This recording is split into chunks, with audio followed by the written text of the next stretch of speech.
Oh hi, I'm Drew Lee and welcome to my channel Amp Drew Lee. In this video I am going to be giving you a very quick cheeky update from my appointment that happened a few days ago on Janice, my stump. So this is the last appointment that I will probably be having for a while at the Queen Vic. That is where I had my amputation operation. So I'm going to give you just a little bit of an update now.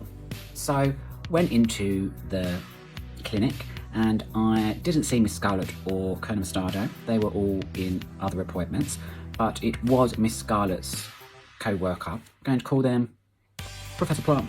So I saw Professor Plum and Professor Plum took out the remaining staples from Janice, my stump. And they were absolutely ready to be taken out. And it did sting when she was pulling them out, but at the same time it was a relief. It was like a millisecond that they stung. They were ready to come out, I'm telling you now. Like one or two were buried under scabs and skin, so yes, now that they've been taken out, it feels absolutely amazing. And any of the redness around the scar has gone down because obviously your body wants to try and get rid of any foreign objects that aren't supposed to be in the body. So metal staples, my leg's trying to go meh. But I digress. So Professor Plum took all of the staples out, gave it a little bit of wipe, covered it over with a bandage, same as the previous week, and took a look at it, asked me all about the regular questions like, how's everything going, are you still fabulous, and all that stuff. And I did explain to her with regards to phantom feel, which is the phantom limb pain, because that has been bothering me when it comes to phantom limb pain throughout the day, but especially when I'm trying to sleep. I think I've mentioned this before in previous videos. It has got to the point now where I sleep for 2 hours, then I wake up, change position, sleep for another 2 hours, and that's on and off. And it ends up making me tired for the day, and I get a bit grumpy because obviously we all like our sleep, especially moi. And Professor Plum did mention, you know, about medication. There are certain types of medication called gabapentin and pregabalin. If none of you have heard that, these are specific medications that are targeted for nerves. Other amputees, you've probably heard of this. I did previously try both of these when I did have a leg. That was because with all of the previous operations I had, the 10 operations, I did get nerve damage. I did have a lot of problems and pain with the lower leg. But when I tried it, it didn't work. And to be honest, they do say that it does, depending on the situation, the chances of that specific medication, pregabalin or gabapentin working, the percentage could only be 30%. It's not always guaranteed that they're going to work. You know, nerves are a very strange and interesting thing. I'm sure that the doctors, you know, they've still got lots to learn about it. But other patients and people that I've spoken to, it's helped them. So before I had the leg amputated, I was on gabapentin, and Dr. Okikoki from a long time ago, he said it might not have worked for me because it didn't at the time. He said it might not have worked for me because I had a bone infection in the leg. Now the bone infection, that, you know, the pain and all the issues that was going on with that, the gabapentin, like, waste of time using it. He said, once you had the leg amputated by Colonel Mostardo, he said, give it another go. He said, because you won't have any metal work in your leg, you won't have the bone infection left, it will just be the nerves and the stump that, you know, the gabapentin can focus on. So I've just started again to take gabapentin, and touch wood, I do feel, I mean, it tells me how much to take, and then a few days later take a little bit more and take a little bit more, excuse me, until you reach a certain amount that's I've been prescribed, and, you know, I'm following those instructions. But I do feel, as I say, that just starting it just a little bit, even if it's just a little bit, it's helped. And last night I did have a very good night's sleep. So, but yes, I will explain more of that in another video that I want to do. But yes, sorry, going back. So the gabapentin that I explained just now, Professor Plum said to give that a try when I explained that phantom feel was giving me aggro. She did say, after a while, if it's still a problem, to either get in touch with my GP or to go back to them to see if there's anything they could do. Professor Plum quickly popped her head in to Miss Scarlett. She was still in a meeting, but very quick chat. She was very happy, Miss Scarlett, and Professor Plum came in and she was very happy. Yeah, I mean, very professional, as always had the time to listen to any of my questions and listen to what I had to say. So basically now they've referred me to the hospital or the centre to start having my stump, Jazzy Janice, fitted.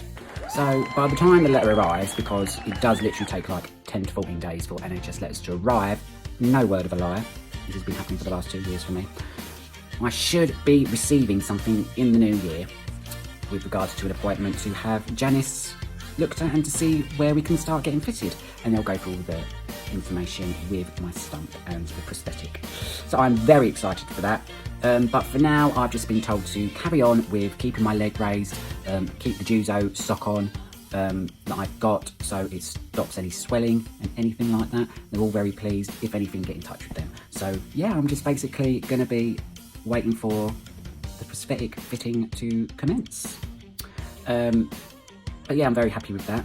So I do have some more videos with regards to my stump up my sleeve, just things that I think would be quite interesting for you. And they're just fun for me to fill up my time during the day. So it keeps my mind busy, and I, get excited to show things to you because it's a new experience for me and I want to share it with people. And I live alone and, social, I can't be talking to four walls all day. So it's nice to be a bit social, speak to people online and things like that. And I've had some lovely comments from people, lots of support, and saying that I've been giving them inspiration, and it really means a lot to me that people have said that, and how they're coping. It means a lot to me because I didn't expect that. Yes, my intentions originally for doing this was to show people that through these times you can be positive. You just got to push on, otherwise you're going to be stuck in a black box, and you just got to pull through. But receiving messages and meeting some really lovely people from social media, it's really been really nice to hear that people have kind of come out of their shell a bit and they've been able to move on, and that's more than what I wanted. So thanks guys. I'm going to be continuing to do these types of videos, and hopefully you can continue to move on. Just before I go, I am going to very quickly tell you the story of the ambulance man that took me to this appointment. So normally before I go, I get a telephone call about 15-20 minutes before just to say, hello, we're about 20 minutes away, lock up, get yourself ready, basically. I had none of that.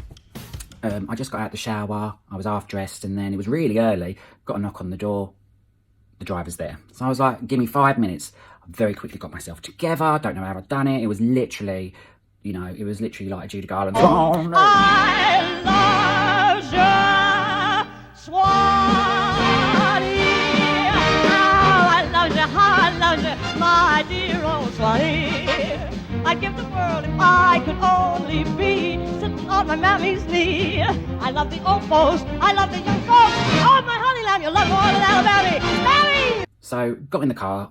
He had a personality of a leaf. He didn't smell himself, but the car smelled. It was like an old man snooker club. Filth. It was just like dirty man smell. Don't get me wrong, I know we're not always fresh from time to time, but this was filth. It was foul. And it did actually start to make me feel a bit sick. So, and it was really hot in there as well. So I've got me cap and I'm going, and luckily he saw me do that and he opened cracked open a window and I got fresh air. So luckily I wasn't able to smell, snooker bar, and I got through it. Took me to the appointment, that was fine. And normally at the Queen Vic, the drivers, and it was only a 20-minute appointment, they do normally just wait and then take me home. It's called a wait and return, just basically because it's easier for the driver in that specific area to take me back, and then they can move on to another job. But yeah, when I got there, the receptionist was like, oh, are you doing the wait and return today? I was like, no. And me and the receptionist, we know each other. She's like, oh, hello, Drew, sweetheart. And I'm just like, oh, hello. But anyway, I digress. So we looked at each other, was like, okay, smelly snooker bar man's fucking, got a personality of a leaf. And then he took me to where I needed to go. And then as I left the appointment, I said to the receptionist, hello, sweetheart, here is an appointment letter. Professor Plum wants to see me in 3 months. I'm going to go back to the Queen Vic in 3 months just so they can have a quick check-up on my leg. Got to mention that, but now you know. And the receptionist was like, well, I don't know what's going on, sweetheart, because he didn't want to wait for you. I said, well, can I have a vape? She went, yeah, go outside, you know, and come back and I'll sort out your return journey. So as I go outside, you know, I got my vape and I'm like, giving it all that. And he's sitting there in his van. And I goes up to him and I go, are you taking me home? He's like, yeah. I go, right, get yourself sorted. I'll wheel myself back into reception and I'll let her know so she ain't got to bother with it. So I wheel myself back into reception. And I'm like, hello, sweetheart. When she's talking to someone, I'm like, sweetheart, you know, Happy Harry's waiting for me. I said, she's like, oh, you're sorted? I said, yeah, I'm sorted. I said, just sort me out an appointment for 3 months and send a letter. I'll be there. And she was like, oh, right. She's like, Merry Christmas, Drew. And I was just like, yep, be easy, but not too easy. So get in my car, he puts me in, and same thing, I'm doing that with my hat. Oh, it was just awful. But the good thing was, he did allow me to check my post box when I got in because I can't get to my post box at the moment. And then he just dropped me off. And as I said, oh yeah, thank you very much. Thanks for your help. He was gone. I was like, oh, most bizarre thing ever. So I just wanted to let you know, you know, that little story, it was just random and bizarre. It's like, don't be in this job if you're not going to be a people person. You do have to be a little bit, you know, polite. You are helping a disabled person travel to and from. I know that not everyone is a social person. I'm not saying you have to be, but, you know, come on. I hope you enjoyed that little bit of an update. As I said, I will be doing some more videos. They're going to be coming your way soon. Got some ideas just to keep you interested. And also there is a Christmas special for my A&E Can I Help? That's out on YouTube now. So please take a look at that on YouTube. The links are all on Facebook. It's on my Amputee Drew Lee YouTube page. I'll put the link in this video. And yes, I will speak to you all soon. Take care, mind how you go. All the best.